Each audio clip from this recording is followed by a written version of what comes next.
Excelentísimas autoridades, señoras y señores, les damos la bienvenida al Senado de España, donde vamos a celebrar el acto de conmemoración del Día Oficial de la Memoria del Holocausto y la Prevención de los Crímenes contra la Humanidad.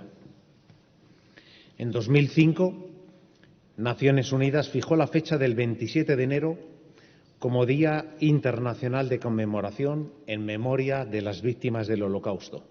Tal día como hoy, de hace 81 años, se produjo la liberación de Auschwitz-Birkenau, el mayor campo de exterminio nazi. Siguiendo la conmemoración de este día, un año más, recordamos a las víctimas del Holocausto y ratificamos nuestro compromiso colectivo de lucha contra el antisemitismo, el racismo y contra toda clase de intolerancia que pueda conllevar actos violentos contra determinados grupos humanos.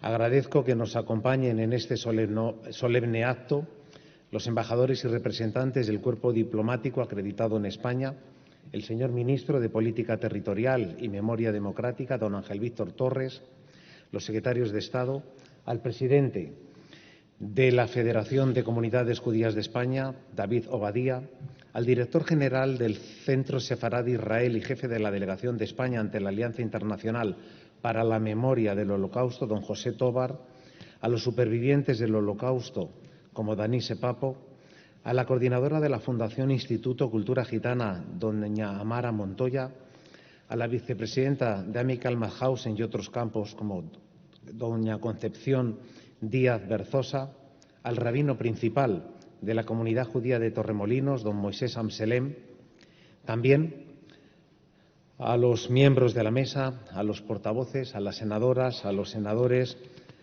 a los y los señores alcaldes y alcaldesas que también nos honran con su presencia, a las autoridades y a todas las personas que respetuosamente participan en este acto. Y en especial, de manera muy especial, a los alumnos y miembros de los centros educativos aquí presentes. Igualmente, agradezco la participación de Rocío García Cabello, que interpretará varias piezas musicales a violín durante el posterior encendido de velas. Continuamos con la celebración de este acto, cediendo la palabra a José Tobar, que ejercerá de maestro de ceremonias del acto. Gracias. Gracias, señor presidente.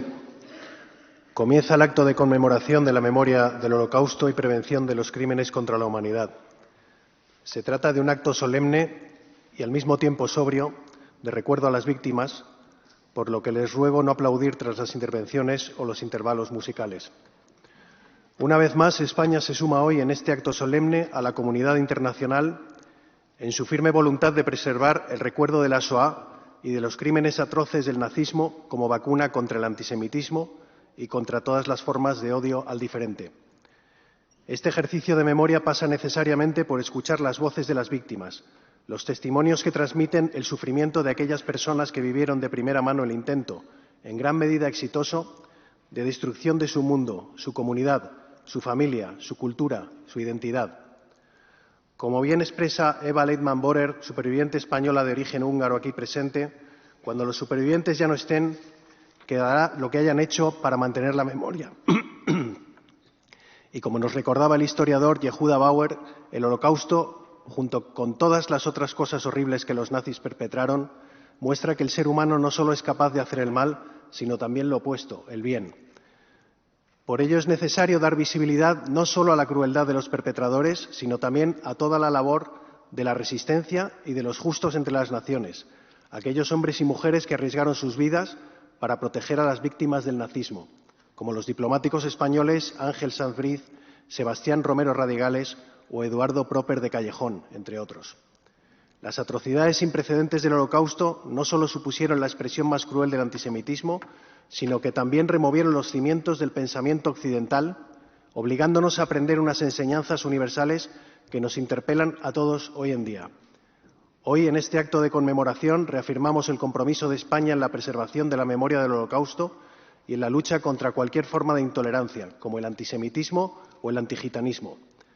Por un lado, nuestro país, como miembro activo de la Alianza Internacional para la Memoria del Holocausto, continúa su labor dedicada a promover la educación y la investigación sobre la Shoah, la persecución del pueblo gitano y otras atrocidades del régimen nazi, haciendo frente a quienes las distorsionan o las banalizan.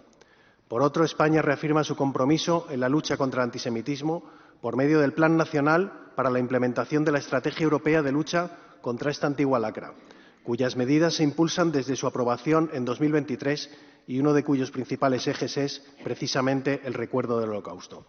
Procedemos, pues, a conmemorar la Shoah, dando paso, en primer lugar, a las voces de las víctimas. Por las víctimas judías interviene don David Obadía, presidente de la Federación de Comunidades Judías de España.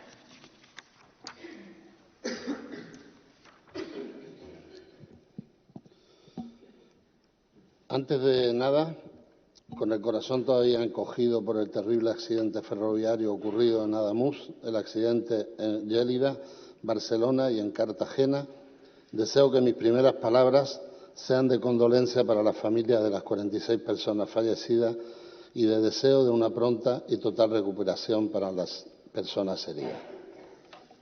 Excelentísimo señor don Pedro Rollán, presidente del Senado y amigo. Excelentísimo señor don Ángel Víctor Torres, ministro de Política Territorial y Memoria Democrática. Excelentísimo señor Diego Martínez, secretario de Estado de Asuntos Exteriores y Globales en España. Excelentísimo señor don Fernando Martínez, secretario de Estado de Memoria Democrática. Excelentísimo señor don Abelardo de la Rosa Díez, secretario de Estado de Educación. Excelentísima señora doña Dana Erlich, embajadora en funciones de Israel. Señor don José Tobar, director general del Centro Sefarad de Israel. Representante de los colectivos perseguidos por el nazismo. Señora doña Concesión Díaz Versosa, vicepresidenta de Amical Mauthausen y otros campos. Señora doña Amara Montoya, coordinadora de la Fundación Instituto de Cultura Gitana. Señora Denise Papo, superviviente del Holocausto y miembro de la Comunidad Judía de Barcelona. Supervivientes y descendientes y supervivientes aquí presentes. Presidentes y representantes de las comunidades judías de España, expresidente de la Federación de Comunidades Judías de España, don Isaac Querú, rabino de las comunidades judías de España, rabino principal de la comunidad judía de Torremolinos, don Moisés Samselem, senadores, diputados, autoridades, miembros del cuerpo diplomático, amigos todos. Cuando me senté a reflexionar sobre el mensaje que hoy iba a trasladarle en este acto de Estado, en este antiguo salón de plenos que el Senado de España pone cada año a disposición del recuerdo de las víctimas del Holocausto, venía a mi memoria las imágenes de los judíos perseguidos, atacados, insultados, transportados y asesinados en la Europa de los años 30 y 40. Imágenes de los campos de concentración y exterminio, de las cámaras de gas, de las matanzas en los bosques, del robo de la humanidad, del sufrimiento en su máxima expresión.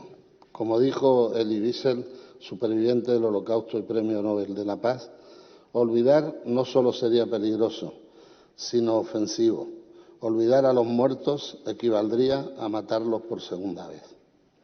Por ello, hoy nos reunimos para honrar la memoria de los 6 millones de judíos asesinados, del medio millón de gitanos, de los disidentes políticos, entre ellos republicanos españoles, discapacitados y homosexuales, que sucumbieron ante el régimen del terror nazi y de sus cómplices.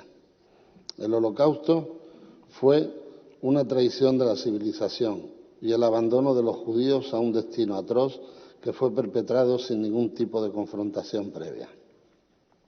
Solo por el hecho de ser judíos debían de morir. Y para ello construyeron sistemas industriales de la muerte como los transportes, los campos de exterminio y las cámaras de gas. ¿Qué hemos aprendido del Holocausto? Varias lecciones imprescindibles. Que la democracia es frágil, que la indiferencia es peligrosa, que el odio y la deshumanización se extienden rápidamente. Es vital recordar que el germen del Holocausto fue el antisemitismo. No comenzó con cámaras de gas, sino con palabras, señalamientos, insultos, prejuicios y marginación. Todo ello fue penetrando en la sociedad y propició la mayor matanza de seres humanos por parte de un país avanzado industrializado, donde los intelectuales y los artistas estaban a la vanguardia del mundo. Salvando todas las distancias históricas, es necesario advertir y dejar claro que esos insultos, señalamientos, prejuicios y ataques los estamos viviendo los judíos españoles desde hace 2 años. Es frecuente encontrar en las redes sociales la acusación de que los judíos hacemos lo mismo que nos hicieron los nazis. Esto es la perversión en su máxima potencia. El Holocausto se ha venido utilizando como herramienta educativa contra el racismo, como un código cultural de educación, de la democracia contra el fascismo y de la defensa de los derechos del hombre. Pero también funciona como herramienta manipulativa contra objetivos antisemitas. Esa manipulación deriva en el cuestionamiento de la masacre, de la distorsión de la realidad que germina en algunos sectores. Nos atacan desde grupos completamente opuestos entre sí, que encuentran su territorio común en el antisemitismo, en el odio hacia los judíos. Ambos utilizan mentiras semiocultas en el relato antisemita, como que los judíos dominan los medios de comunicación, quieren hacerse con el control del capital y el mundo. Todos esos viejos perjuicios nunca se fueron y ahora están de nuevo en el centro de los debates, por lo que el antisemitismo alcanza niveles récord en nuestros días. Nos atacan, nos insultan, nos llaman fascistas, genocidas, asesinos, y esto está ocurriendo con mucha intensidad o con una intensidad nunca vista en España. Hace solo 3 días nos impactó la noticia de la profanación de una veintena de tumbas en el cementerio judío del Scorch en Barcelona. Si son capaces de humillar a los muertos, ¿qué podemos esperar para los vivos? En los últimos 2 años se han repetido discursos antisemitas en los centros educativos, universidades, medios de comunicación, Internet, redes sociales, en el deporte o en la cultura. Esta es la realidad y ha llegado a un punto en el que es muy difícil seguir viviendo como judíos. De hecho, muchos de los nuestros han optado por ocultar los signos de la identidad judía. En este punto quiero destacar el apoyo del Ministerio de Interior, así como la profesionalidad y el respeto con el que siempre nos tratan los cuerpos y fuerzas de seguridad del Estado, que nos protegen en nuestros lugares de reunión, en las sinagogas y en los colegios. Pero la realidad es que nos cuesta organizar eventos porque poca gente quiere venir a hacerse una foto con los judíos. A los judíos hoy nos hacen sospechosos. Desde la Convención de Durban en el año 2001 se ha creado un totum revolutum donde se mete en el mismo saco a judíos, israelíes y sionistas para convertirnos a todos en el blanco del odio. Debemos de ser claros y el antisemitismo moderno también se disfraza de antisionismo y busca el desmantelamiento del Estado de Israel, la desaparición del lugar donde el pueblo judío ejerce su derecho legítimo a la autodeterminación. Lo vemos en las proclamas de comunicadores, en grupos internacionales que sirven de la palabra para señalarnos. Otros van más allá y aprietan el gatillo, como vimos en el ataque a la sinagoga de Manchester en el día más sagrado del judaísmo, o en la masacre en la playa Bondi en Sydney durante una festividad judía. Aquí en España, como ha dicho nuestro querido amigo José, tenemos un plan nacional contra el antisemitismo que, a pesar del gran trabajo que realizan, necesitamos que se refuerce. Por ello, siempre contarán con el apoyo y la colaboración de la Federación de Comunidades Judías de España. Formamos parte de la Alianza Internacional para el Recuerdo del Holocausto y adoptamos su definición, por cierto, la más consensuada actualmente entre países y organizaciones. Todos ellos deberían de protegernos, pero no es así. Si nos asomamos a las redes sociales o a los medios de comunicación y al discurso público, vemos que insultos, ataques, expresiones y banalización abundan en nuestros días. Ante este discurso, que presenta una realidad muy preocupante, proponemos también soluciones, acción firme y contundente contra el antisemitismo en todas sus formas, educación y ley. Actuar contra el antisemitismo es fortalecer los valores democráticos, los derechos humanos y una sociedad libre. Los judíos no somos victimistas ni vivimos del Holocausto. pero sí detestamos cuando el peligro se cierne sobre nosotros y sobre toda la sociedad, porque el antisemitismo es una enfermedad del alma que afecta a judíos y a no judíos. El filósofo, estadista y escritor irlandés Edmund Burke dijo: «Lo único necesario para que el mal triunfe es que los hombres buenos no hagan nada». Lo que necesitamos es que los hombres y las mujeres buenos alcen la voz para oponerse a cualquier clase de discriminación por razón de origen, raza, religión, identidad sexual u otras. Si no se detiene a los que odian, difaman y atacan, seguirán haciéndolo. Muchas gracias. Gracias, señor presidente.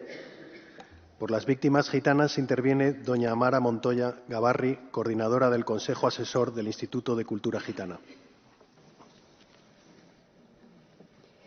Lacho Dives, buenos días. Excelentísimas autoridades, señoras, señores, primos y primas. Quiero iniciar mi discurso dando las condolencias a las familias que han sufrido los accidentes de tren en estos últimos días. Pensando en mi discurso, qué iba a decir en esta mañana, me quiero dirigir sobre todo a los jóvenes porque creo que ellos son el futuro y ellos tienen que ir de la mano de los mayores. Tenemos que ir juntos y, por lo tanto, he centrado mi discurso principalmente en la juventud. Y digo que hoy nos reunimos para conmemorar la Shoah, en este acto del Día Oficial de la Memoria del Holocausto y de la prevención de los crímenes contra la humanidad. Cada año que recordamos este día nos fortalecemos como sociedad, porque la memoria no es solo un ejercicio del pasado, sino una responsabilidad presente y futura. Recordar es un compromiso para que los hechos que ocurrieron no vuelvan a repetirse. Las personas gitanas fueron víctimas de detenciones, de deportaciones masivas, trabajos forzados, esterilizaciones obligatorias y asesinatos en campos de concentración y exterminio. La sistematicidad y la intencionalidad y el carácter colectivo de estas prácticas permiten afirmar sin ambigüedades que el Holocausto gitano fue un crimen contra la humanidad. Las consecuencias que tuvo este genocidio no se limitaron a la eliminación física de una parte significativa del pueblo gitano. Su impacto ha sido profundo e intergeneracional. El trauma de las personas supervivientes, unido a la ausencia de reconocimiento institucional durante décadas, dio lugar a una transmisión de la memoria marcada por el silencio, el miedo y la desconfianza. Los crímenes contra la humanidad no pertenecen únicamente al pasado. Sus efectos se transmiten entre generaciones y afectan a la memoria, a la identidad y a las oportunidades de las sociedades actuales.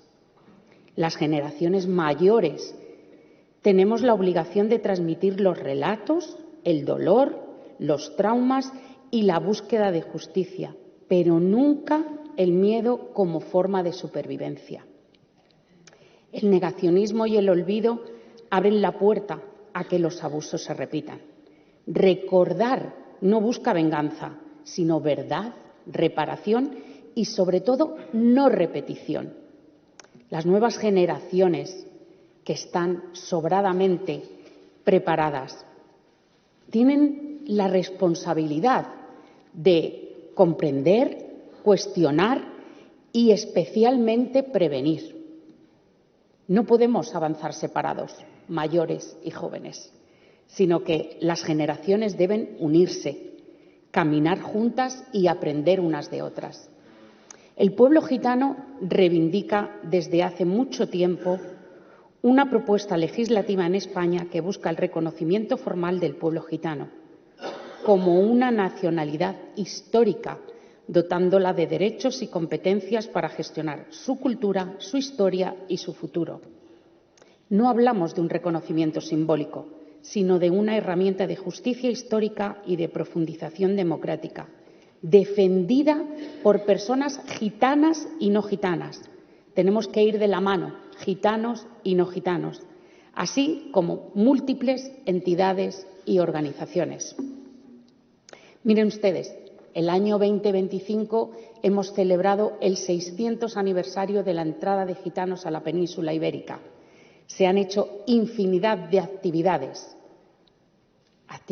con presentaciones, música, arte. Pero, señores, la memoria no se cierra con un calendario de actividades y eventos puntuales. Tenemos que avanzar y tenemos que avanzar juntos, que como pueblo necesitamos ser reconocidos como un pueblo minoritario cultural, que no territorial, sino cultural. Todas estas iniciativas es porque no queremos ser relegados únicamente al ámbito social ni al estereotipo de la pobreza que ha venido arrastrando durante tantos años el pueblo gitano. No podemos olvidar el genocidio que ocurrió en España a través del Marqués de la Ensenada. No debemos de olvidarlo. Tiene que estar en nuestro recuerdo. ¿Para qué? Para no volver a repetir lo que ocurrió. Necesitamos reconocimiento, visibilidad y respeto. Queremos poner en valor nuestro pueblo con nuestra historia, nuestra cultura y nuestra dignidad. Estas iniciativas lo único que persiguen es movilizar a la sociedad civil para prevenir futuros genocidios, promoviendo la dignidad humana, la memoria, la justicia y la paz. Gracias.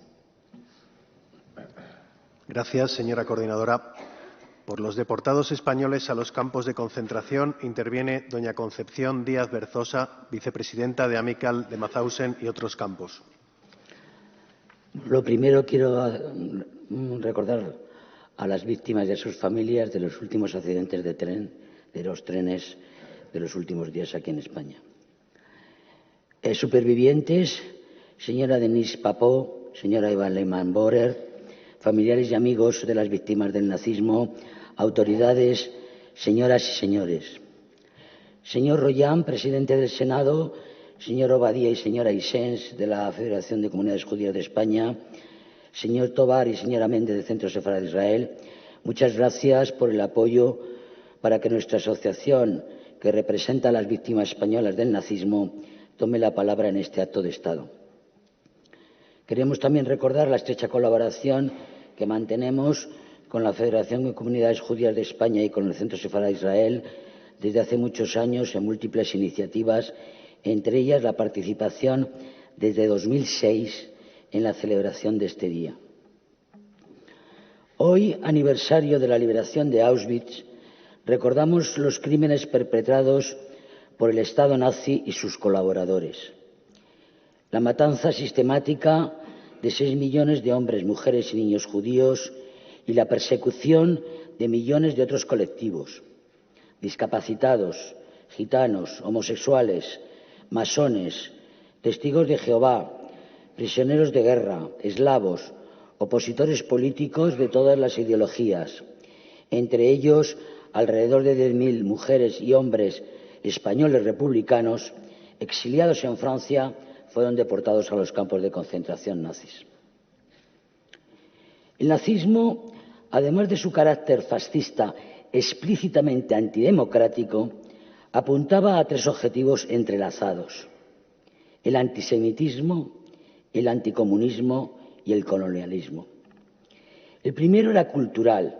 Había que aniquilar a los judíos europeos definidos como enemigos para construir una comunidad racial. El segundo era ideológico y filosófico. Había que destruir el marxismo, concebido como la forma más radical de la Ilustración. El tercero era geopolítico y nacionalista. Había que conquistar el espacio vital. Durante la Segunda Guerra Mundial, estos 3 objetivos se convirtieron en inseparables y se combinaron por decisiones políticas conscientes en un proceso único: el exterminio físico de los judíos europeos, la destrucción de la Unión Soviética y la colonización de la Europa central y del Este. Durante el régimen nacionalsocialista no solo se universalizó y extendió el crimen, con huellas indelebles, sino que se socavaron los cimientos mismos de la civilización y se destruyó la humanidad. Por eso la memoria del Holocausto y los crímenes nazis no es tan solo un acto de justicia para las víctimas, sino también es la piedra angular de la conciencia democrática individual y colectiva y nos permite extraer las lecciones para desarrollar políticas de memoria universalista e internacionalista que detecten e impidan nuevos delitos de odio y genocidios en nuestras sociedades. Hoy, la rivalidad entre las grandes potencias, la utilización de la interdependencia como arma y el espectáculo depredador de la geopolítica actual vuelven a amenazar a millones de personas, considerándolas como objetos a dominar, poseer o eliminar, arrebatándolas su valor como seres humanos. También las guerras y conflictos armados actuales provocan pérdidas de vidas civiles, crisis humanitarias, crisis de refugiados y graves violaciones del derecho internacional humanitario y de los derechos humanos. Además, los movimientos y partidos de extrema derecha adoptan una retórica democrática, reivindican su pertenencia al marco de la democracia y se presentan como sus mejores defensores, aunque sus políticas buscan desmantelar años de progreso en igualdad, justicia social e inclusión y de lucha contra el racismo, la discriminación y la intolerancia. Ante este panorama no cabe ni el silencio cómplice ni la nostalgia contemplativa. Solo el deber de la memoria nos puede salvar. Tenemos que unirnos todos los demócratas para construir una ciudadanía consciente de las lecciones del pasado y capaz de comprender la complejidad del mundo actual y comprometida con la defensa de los derechos ya logrados, con la lucha de nuevos derechos y su aplicación allí donde todavía no existen o se vulneran de forma sistemática. En definitiva, se trata de continuar una larga lucha por la verdad, el diálogo, la justicia, la solidaridad internacional y la paz para todas las personas y lugares del mundo.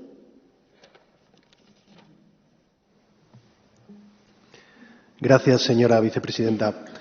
A continuación tiene la palabra la superviviente doña Denise Papó, que nos dará su testimonio.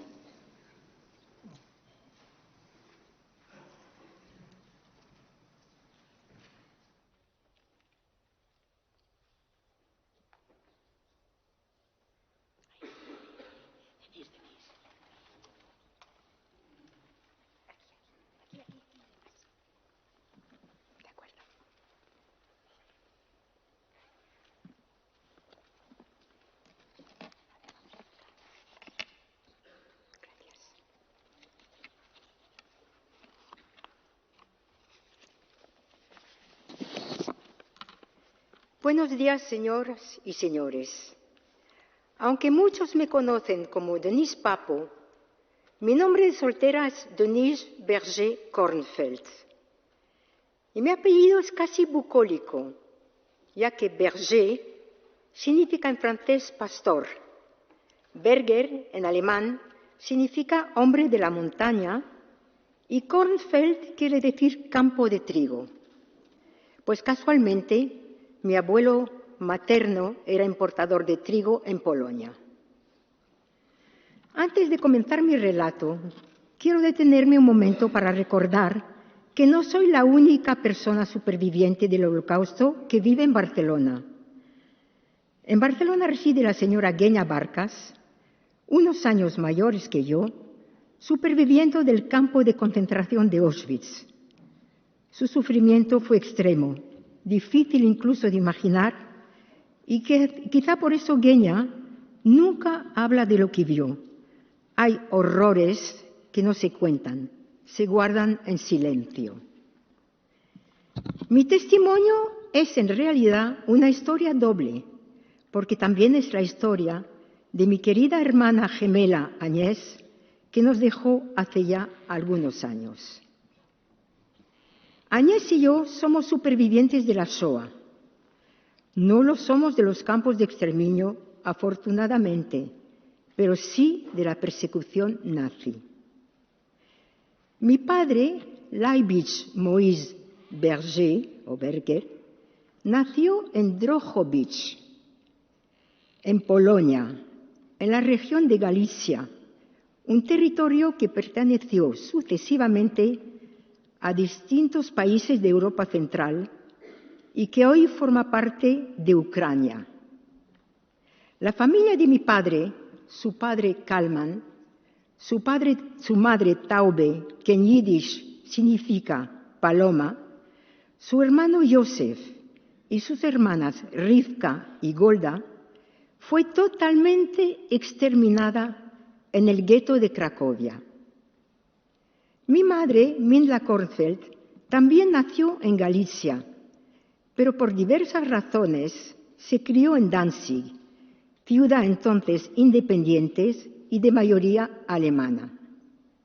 Mi padre no pudo estudiar en Polonia porque la universidad estaba vetada a los judíos, por lo que se marchó a estudiar a Viena, Austria, donde se graduó como ingeniero químico. Posteriormente, trabajó en Alemania en una fábrica de curtidos, convirtiéndose en un gran especialista en el tratamiento de pieles para peletería. Más tarde, se trasladó a París, donde continuó trabajando en el mismo sector. Fue en París donde conoció a mi madre, cuya familia también había emigrado a Francia como consecuencia de la Gran Depresión de 1929, que en Europa golpeó duramente los países de Europa Central y Oriental.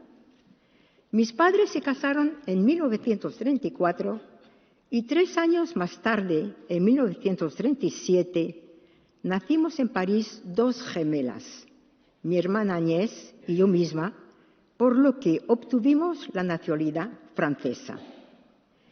En 1939 estalló la Segunda Guerra Mundial con la invasión alemana de Polonia.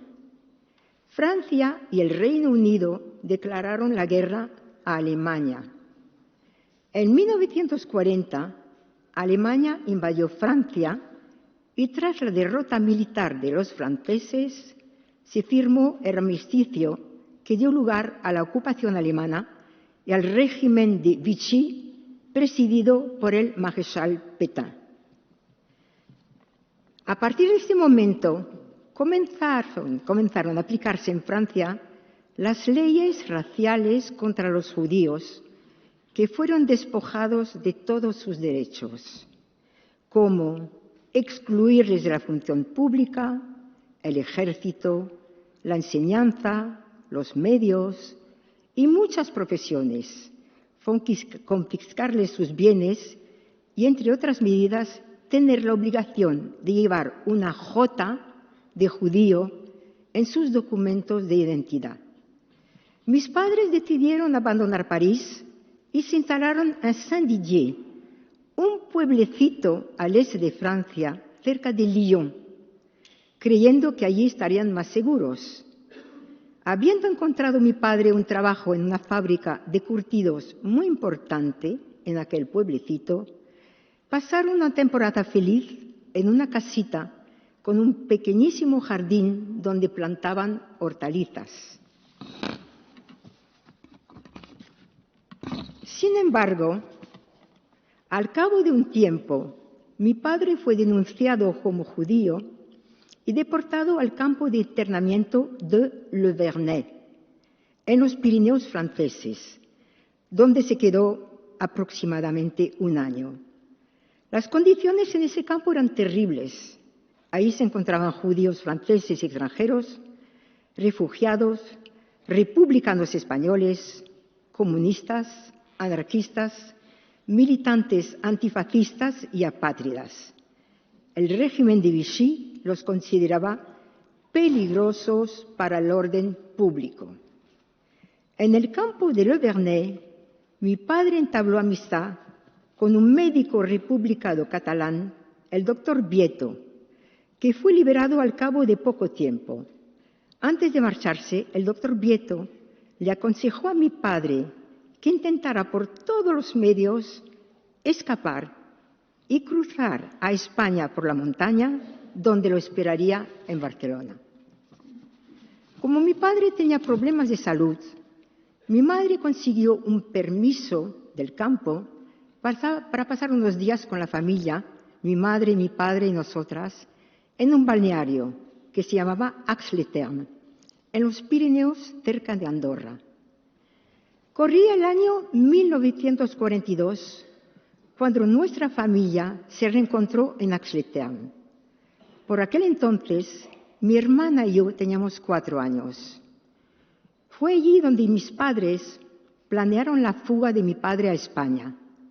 En un principio, estaba previsto que mi madre lo acompañara y que nos dejara a mi hermana y a mí en Francia al cuidado de una gran amiga cristiana que se llamaba Madeleine Sorel, cuyo marido, judío, estuvo escondido toda la guerra en Lyon. Esta amiga había recobrado su nombre de soltera para más seguridad y le prometió a mi madre que nos cuidaría a mi hermana y a mí durante toda la guerra.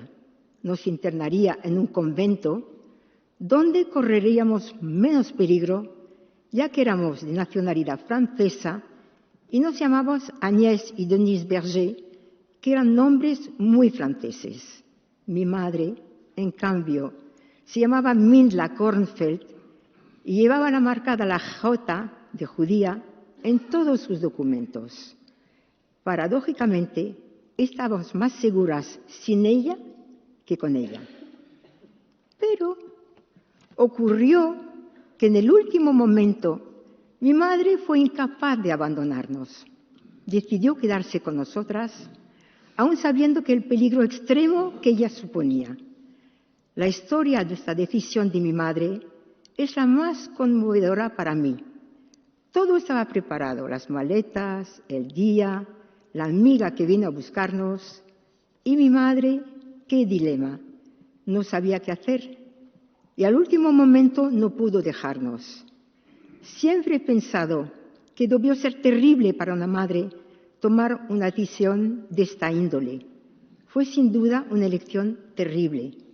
Cuando pienso en ello, siempre me causa una gran emoción. Mi padre consiguió despistar la vigilancia alemana, no volvió al campo de internamiento de Le Vernet y materializó su planeada fuga cruzando los Pirineos con un guía hasta la frontera española. Tuvo suerte con el guía, que era honrado, ya que muchos guías mataban sin escrúpulos a los que guiaban para robarles lo poco que tenían, o bien los entregaban a las patrullas alemanas que rondaban por allí. Continuó andando solo hasta que fue detenido por la Guardia Civil cerca de Manresa. Le ofrecieron un café con leche caliente. Mi padre comentó unos años después que ese café le reconfortó el cuerpo y el corazón. Fue trasladado a la cárcel Modelo de Barcelona, donde permaneció varios meses, y posteriormente al campo de Miranda de Ebro, donde estuvo internado más de 1 año, en condiciones muy duras, junto a refugiados de distintas procedencias, incluidos algunos pilotos británicos que habían caído en paracaídas en España. Mi padre fue liberado gracias al American Jewish Distribution Committee, la Joint. Una vez libre, encontró trabajo rápidamente como curtidor de pieles en Badalona. Y es aquí cuando empieza nuestra historia, la mía y la de mi hermana Agnès. Tras la fuga de mi padre a España, nosotras nos instalamos de nuevo en Saint-Didier, al este de Francia. Pasamos 4 años escondidas, en peligro constante. La policía interrogó a mi madre, ya que mi padre no había vuelto al campo de Le Vernet, amenazando incluso con torturarla pero afortunadamente la dejaron tranquila. Durante los 4 años que permanecimos en Saint-Didier, no supimos nada de mi padre. El peligro era constante, ya que era una zona donde había mucha resistencia francesa, les maquis, y por consiguiente mucha Gestapo, que realizaba redadas con mucha frecuencia. A pesar de ser muy pequeña, estuve allí entre los 4 y 8 años, conservo recuerdos muy vivos. Dormíamos vestidas con una bolsa preparada para huir rápido en caso necesario si nos descubrían. Nuestro jardín daba a un río con un puente que conducía a los bosques, donde se ocultaban los maquis. Oíamos las botas de los soldados alemanes frente a nuestra puerta y cuando las botas se alejaban, mi madre nos decía: ya podéis volver a dormir. Mi madre se hizo muy amiga de una maestra de la escuela donde íbamos cuando podíamos, claro. El marido de esta maestra era policía y avisaba a mi madre cuando anunciaban redadas. Entonces, nos refugiábamos en el apartamento de la directora de la escuela, Madame Rabiou, que era de Alsacia. Nos albergaba todo el tiempo necesario que se prolongaban las redadas. A veces permanecíamos allí semanas enteras. Como su apartamento estaba situado encima de la escuela, veíamos a los niños jugar en el patio, pero sin asomarnos nunca, porque nadie tenía que saber que estábamos escondidas en este apartamento. Y así transcurrieron 4 años de miedo, de incertidumbre y resistencia cotidiana. A pesar de ello, seguíamos una rutina. Cuando no estaban los alemanes al acecho, como ya he explicado, íbamos a la escuela. Mi madre iba a buscar provisiones en bicicleta a las granjas contiguas al pueblo. Por las noches, a pesar del toque de queda, se reunía con amigas francesas para escuchar Radio Londres, que era la única radio que daba noticias fiables de la situación real de la guerra. La escuchaban muy bajito, ya que era un delito por el que te podían llegar a fusilar.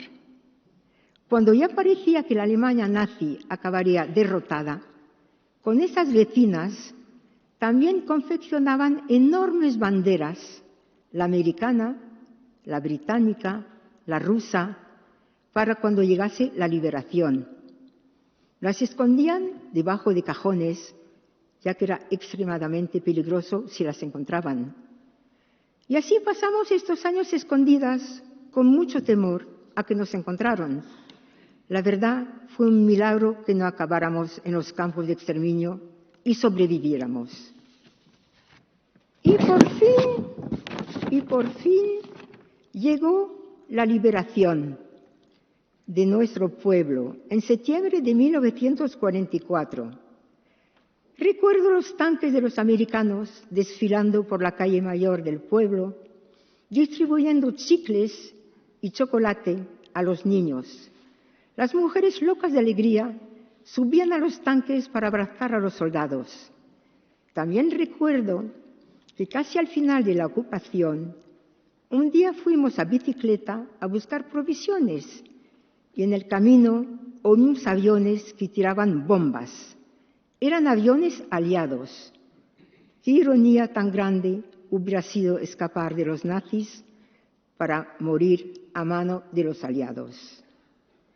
Al final de la guerra, tuvimos que esperar 1 año más para reunirnos con nuestro padre, ya que la frontera con España estaba cerrada para los franceses.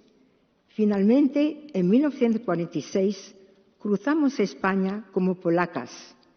Llegamos a Portbou y un taxi nos llevó a Barcelona. Yo estaba enferma de tuberculosis y fui curada por el doctor Vieto con estreptomicina, un antibiótico recién descubierto.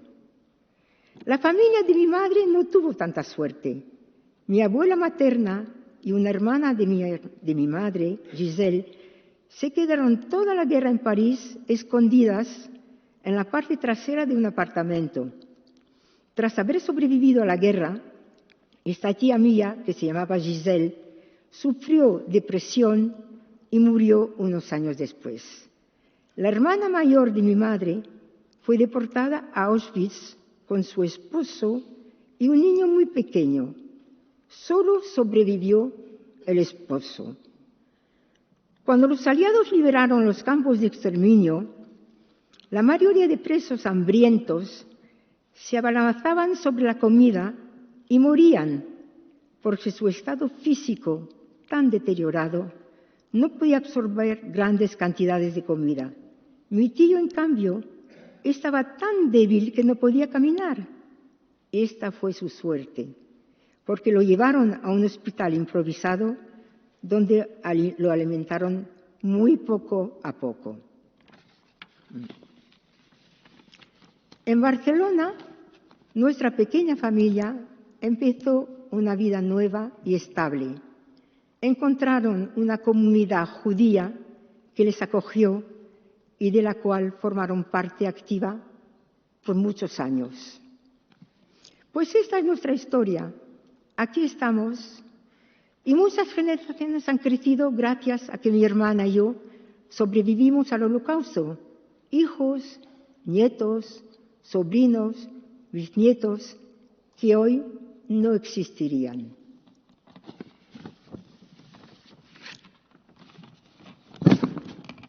Me gustaría añadir a la historia de mi familia, que acabo de compartir con ustedes, unas breves palabras sobre la historia de mi esposo, Víctor Papo, que falleció hace casi 4 años a la edad de 95 años.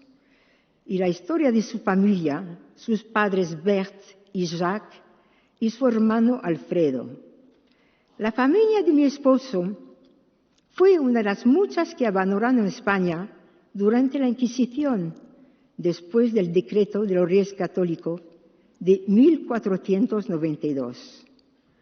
Como tantas otras familias judías, se establecieron en los dominios del Imperio Otomano, del cual forma parte la Turquía actual, donde miles de judíos sefardíes fundaron comunidades en las cuales conservaron sus tradiciones, su práctica religiosa y la memoria de Sefarat, nombre hebreo con el que se designa a la península ibérica.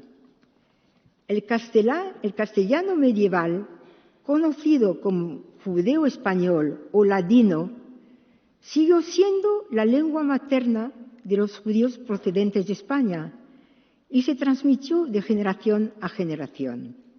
Víctor hablaba en ladino cuando estaba con sus padres y me imagino que este hecho debió de ser reconfortante cuando se refugiaron en España. Tras el final de la Primera Guerra Mundial, la familia Papo se trasladó a Italia y en la década de 1920 la familia adquirió la nacionalidad española gracias al decreto real de Miguel Primo de Rivera en 1924, que ofrecía la ciudadanía a los judíos sefardíes descendientes de los expulsados por los Reyes Católicos. Por esta razón, tanto Víctor como su hermano Alfredo fueron inscritos en el Consulado de España en Milán como españoles. Tras la crisis económica de 1929, la familia Papo se trasladó a París, donde mi suegro asumió la dirección de un hotel en la calle La Rue Bergère. En aquel entonces, la situación en París se volvía cada vez más peligrosa para ellos como judíos, ya que oficiales alemanes habían ocupado el hotel. El tener la nacionalidad española les proporcionaba una relativa tranquilidad, aunque Víctor recordaba con claridad el temor constante que sentía en el colegio donde sus compañeros descubrían que era judío. Veía a diario cómo otros alumnos judíos eran maltratados por esa razón, y cuando le preguntaban de dónde era, debido a que su apellido no sonaba francés, respondía simplemente que era español. En el verano de 1941, un cliente del hotel advirtió a la familia de que un empleado los había denunciado como judíos. Mi suegro consultó al cónsul de España en París, quien le aconsejó abandonar Francia de inmediato, ya que corría el riesgo de ser deportado.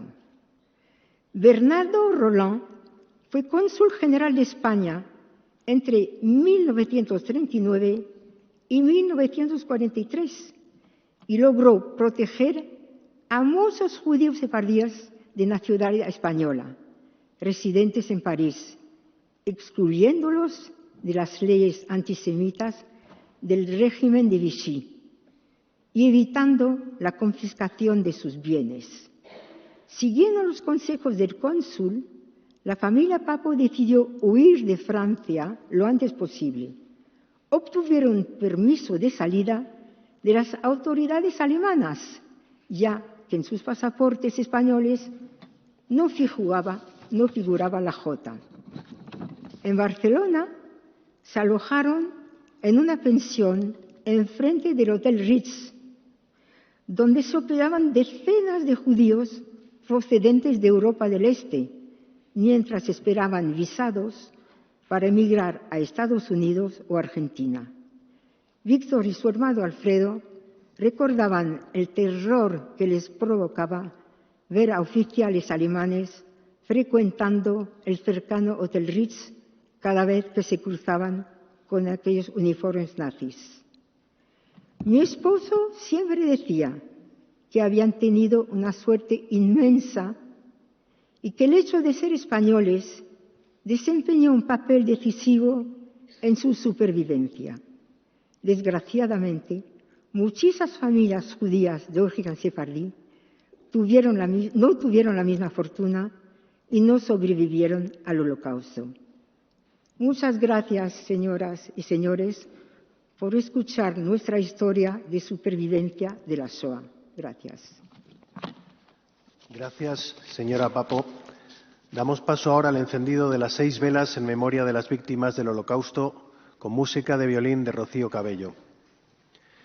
En memoria de los 6 millones de judíos asesinados en persecuciones, guetos y campos de concentración, encienden las velas Denis Papo, superviviente del Holocausto, Liat Teli Ben Daan Ben Arrosh y Max Anselm Guibert, alumnos del Centro en Gavirol, Colegio Estrella Toledano.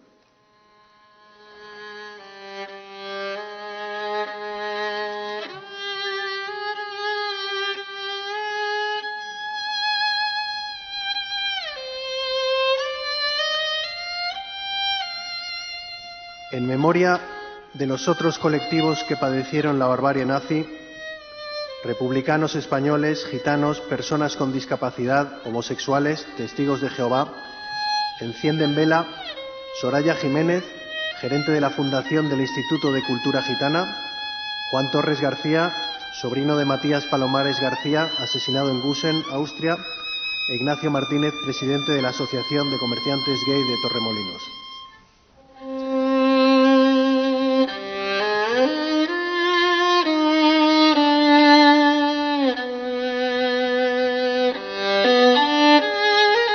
En memoria de los justos entre las naciones, aquellos quienes con riesgo de sus vidas salvaron a miles de perseguidos, y en memoria de quienes fueron protegidos por los justos entre las naciones, encienden vela Pilar Sanfriz Quijano, hija de Ángel Sanfriz, justo entre las naciones, y Eva Leitman Borer, superviviente del Holocausto y rescatada por Ángel Sanfriz.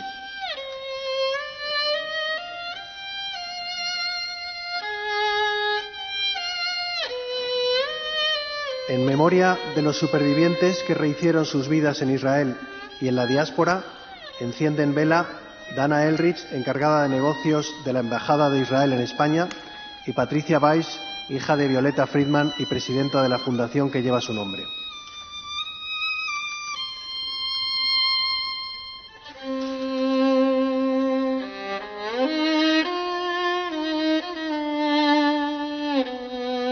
por la preservación de la memoria de las víctimas del Holocausto y de los justos entre las naciones, por la ineludible responsabilidad de luchar contra el negacionismo, rechazar el odio, combatir la indiferencia y elevar los principios de la convivencia y de la vida misma, encienden vela Fermín Leiras, profesor del Colegio Árula, Juan María González, profesor del IES Cañada Real, y las alumnas Constanza Baselga y Valentina Castillo de dichos centros escolares respectivamente.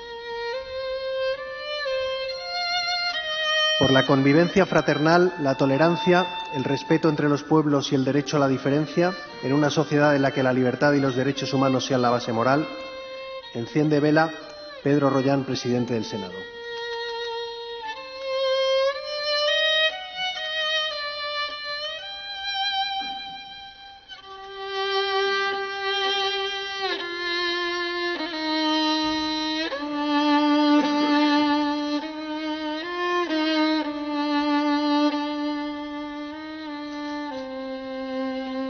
A continuación, guardaremos un minuto de silencio por las víctimas y, seguidamente, procederemos al recitado de la plegaria por las víctimas del Holocausto, el Malé Rahamim, por el rabino Moisés Anselem, rabino principal de la comunidad judía de Torremolinos. Rogamos se pongan en pie.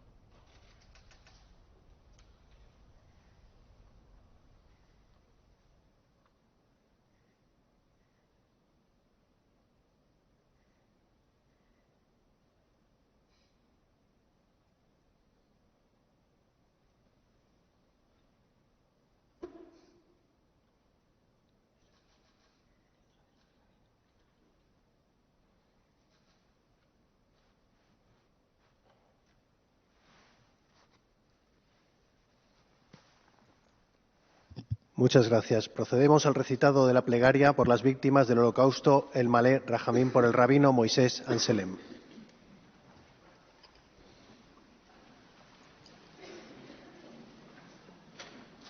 Rogamos se pongan de pie.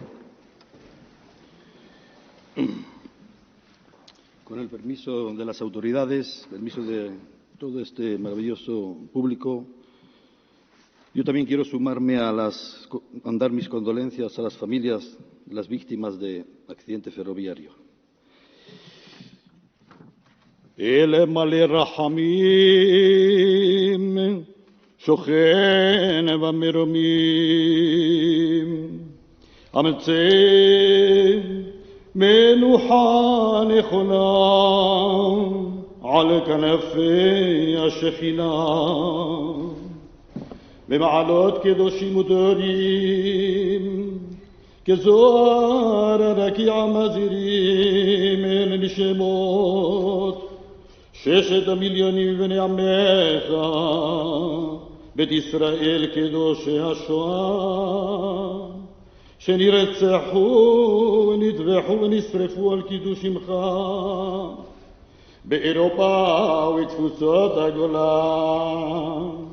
בגן עדן תהא מנוחתם,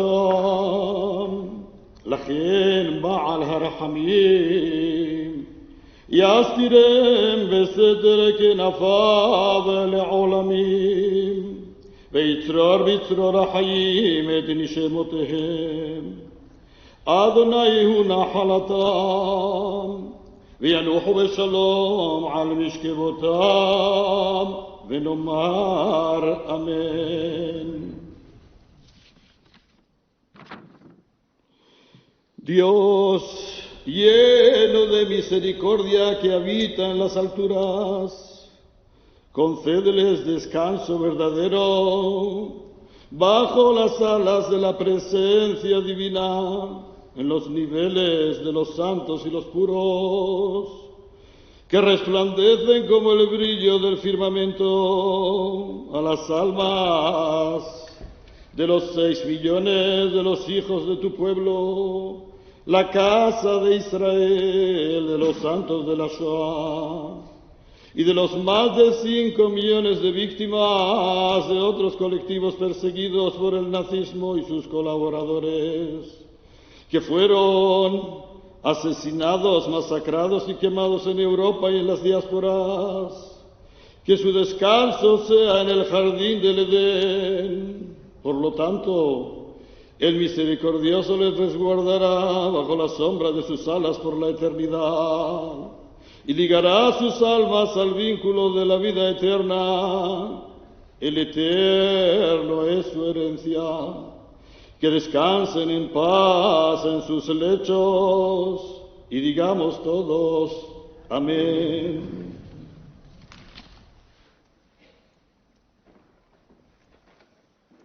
Muchas gracias.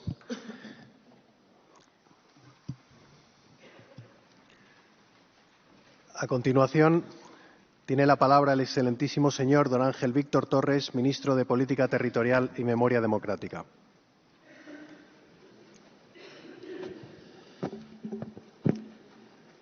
Mis primeras palabras que sean en recuerdo a las víctimas de los accidentes ferroviarios.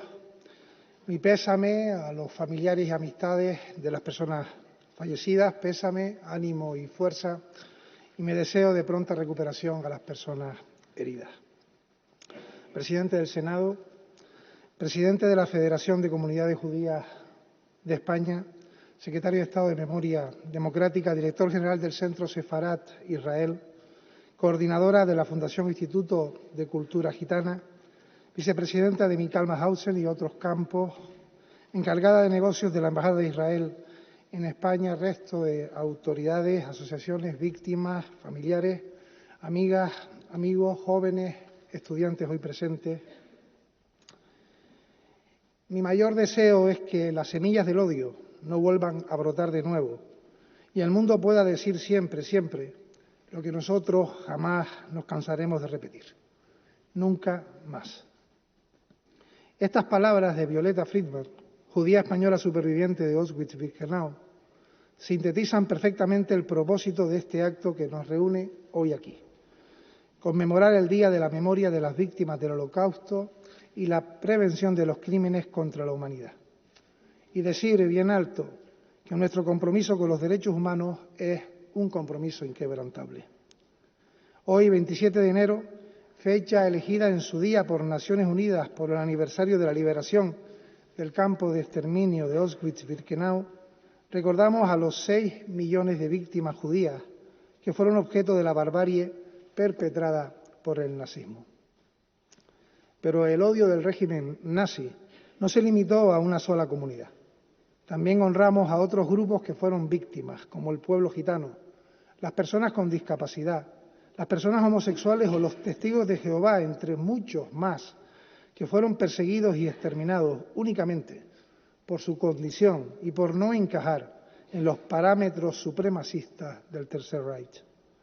Entre ellos, también reivindicamos la memoria de un nutrido grupo de republicanos españoles que por su ideología y posicionamiento político fueron también víctimas del horror. El Holocausto es uno de los capítulos más trágicos de la historia de la humanidad y tal vez el momento más oscuro y terrible de la historia de Europa. Un episodio que ha marcado para siempre a nuestro continente y al mundo. Inevitablemente pensar en la Europa surgida tras la Segunda Guerra Mundial implica reflexionar sobre la Shoah, término que significa catástrofe y que, como saben, es como se denomina el Holocausto entre los hebreos. El terror genocida nazi intentó cambiar la faz del continente para siempre, pero su fracaso y las terribles lecciones aprendidas permitieron forjar la Europa en la que vivimos, con sus luces y sus sombras, pero donde han arraigado los valores democráticos y el respeto a los derechos humanos. El recuerdo de la Shoah es una responsabilidad ineludible para toda sociedad democrática como es la nuestra. Y este recuerdo debe ser transmitido a las y a los más jóvenes mediante la educación y el cultivo de la memoria democrática.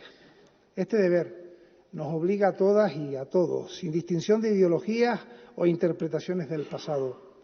Es intolerable que se trivialice el Holocausto, que se distorsione o que se haga relativizarlo. Recordar implica renovar nuestro compromiso ético de resistencia ante la constante amenaza de postulados que ven con nostalgia aquellos tiempos oscuros. Por ello, los lamentos son inútiles si se quedan solo en eso. Deben transformarse en una repulsa moral inmediata y, posteriormente, en una condena enérgica y activa. Resistir en el pasado, en el presente y en el futuro significa defender firmemente nuestros principios, mantener siempre la vigilancia y afirmar que los derechos humanos son derechos universales y sagrados. Recordemos el Holocausto. No olvidemos a los perpetradores y mucho menos a sus víctimas. Recordemos lo que sucedió para poder luchar contra lo que, desgraciadamente, todavía persiste. En este camino, el Plan Nacional de Lucha contra el Antisemitismo de 2023 constituye una herramienta clave, enfocada a hacer frente a esta lacra que, lejos de desaparecer tras el Holocausto, sigue experimentando un preocupante aumento a nivel mundial, también en nuestro país. Y es nuestro deber ponerle freno como demócratas a todo tipo de discriminación.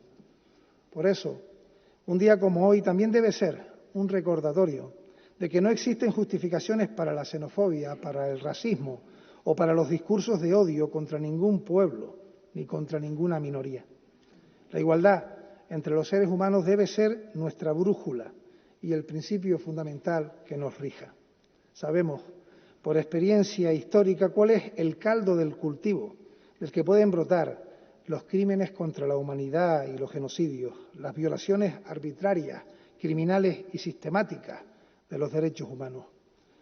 Las españolas y españoles somos conscientes, por lo que vivimos en nuestro país y porque más de 9.300 compatriotas estuvieron internados en los campos de concentración nazi entre los años 40 y 45 del siglo pasado. De ellos, muchos murieron en condiciones atroces, víctimas del hambre, las torturas, el agotamiento y la violencia sistemática del régimen. La mayoría fueron deportados a campos como Mauthausen o a otros lugares como Dachau, Buchenwald o Ravensbrück. Este último, que era solo para mujeres, fue declarado recientemente como lugar de memoria. Las comunidades y personas judías, como las personas gitanas, igual que las que profesan cualquier confesión o tienen sensibilidades diversas, deben poder vivir su identidad y su modo de vida en nuestro país sin que tengan miedo, en plena libertad, sin sentirse amenazadas. Por eso, resulta esencial educar contra los discursos de odio y contra cualquier forma de discriminación, contra cualquiera. España forma parte desde 2008 de la Alianza Internacional para el Recuerdo del Holocausto y desde esta organización internacional el Gobierno de España reafirma su compromiso en la educación y la memoria de la Shoah y, al mismo tiempo, en la lucha contra el antisemitismo y el antigitanismo. Además de las víctimas, protagonistas siempre de este acto de Estado, quiero recordar hoy la valiente labor de los españoles que, impulsados por un imperativo humanitario, salvaron la vida de miles de judíos. Este loable esfuerzo fue reconocido por el Centro Mundial para la Conmemoración del Holocausto Yad Vashem, que otorgó a 7 de ellos el título de Justos entre las Naciones. Hoy, aquí nos acompañan algunos descendientes de aquellos valientes, como el diplomático Ángel Sanz-Briz, así como supervivientes salvados por ellos, como Eva Leitman, Borer o Denise Papot, a quien hemos podido hoy escuchar su propia vivencia, la de su hermana, la de su marido Víctor Papot, cuya familia fue socorrida por el cónsul español en París, Bernard Roland. Y para finalizar, por supuesto, quiero dedicar mis últimas palabras a los supervivientes y a sus descendientes, que están también hoy aquí presentes.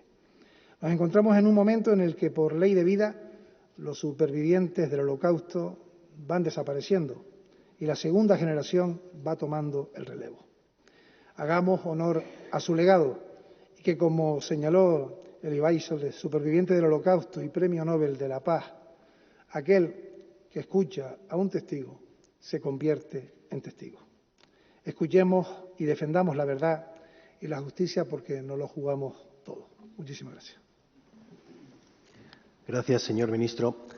A continuación tiene la palabra el excelentísimo señor don Pedro Rollán, presidente del Senado, para clausurar el acto.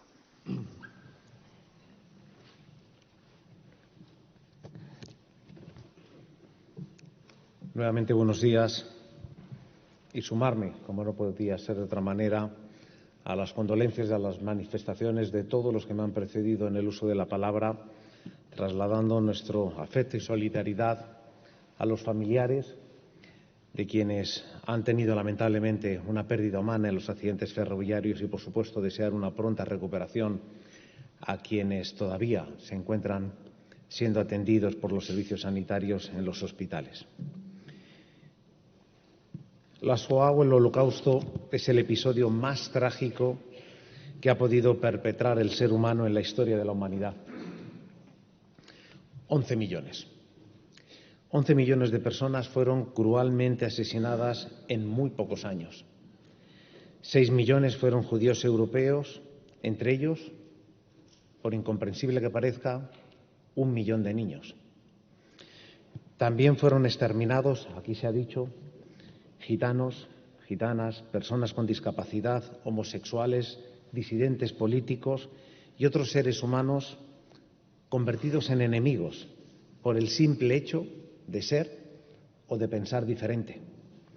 Cada una de esas vidas, la humanidad perdió talento, futuro y esperanza. Muchas veces nos preguntamos qué condujo a cometer semejante atrocidad. ¿Cómo pudo ser posible? ¿En qué mente humana pudo gestarse y ejecutarse una idea así?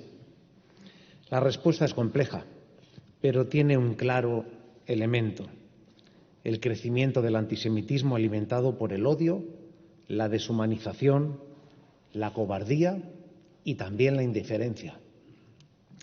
Un antisemitismo que lamentablemente sigue latente en nuestra sociedad y frente al que debemos actuar de manera firme, conjunta y coordinada.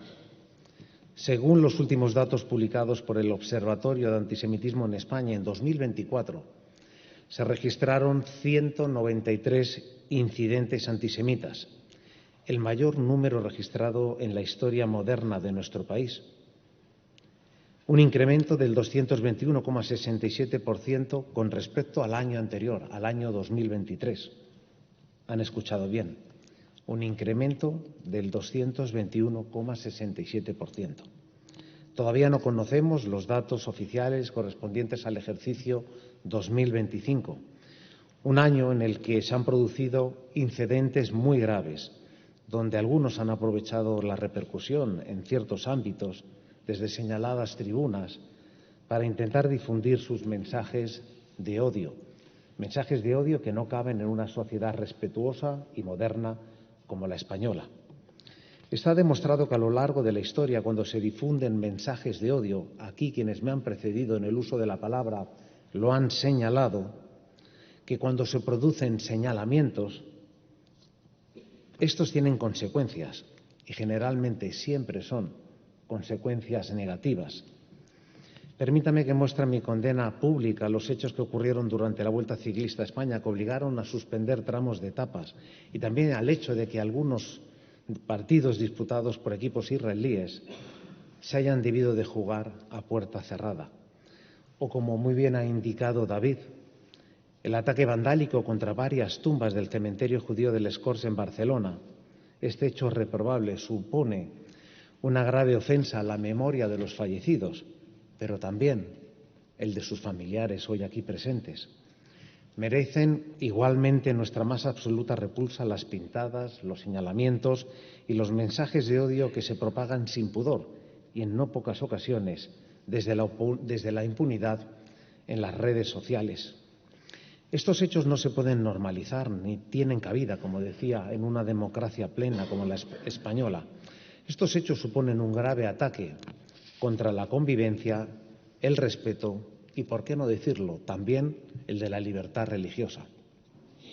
En una democracia, en un Estado de derecho, en un Estado que garantiza la libertad de culto y en el que se respeta la pluralidad, resulta difícil entender que se produzcan situaciones que no son propias en una sociedad libre como la nuestra. España y la inmensa mayoría de los españoles están firmemente comprometidos en la lucha contra el antisemitismo, ya que somos una sociedad abierta, plural, tolerante y también diversa. La lucha contra el antisemitismo debe ser un compromiso de toda la sociedad, ejemplarmente encabezada por todas las instituciones. No debe ser un consuelo el que el antisemitismo no se produce solo en España, también en otras partes del mundo. El atentado que tuvo lugar en Sídney a finales de año, el asesinato a tiros de 2 empleadas de la Embajada de Israel en Washington, o el ataque a una sinagoga en Manchester durante la celebración del Yom Kippur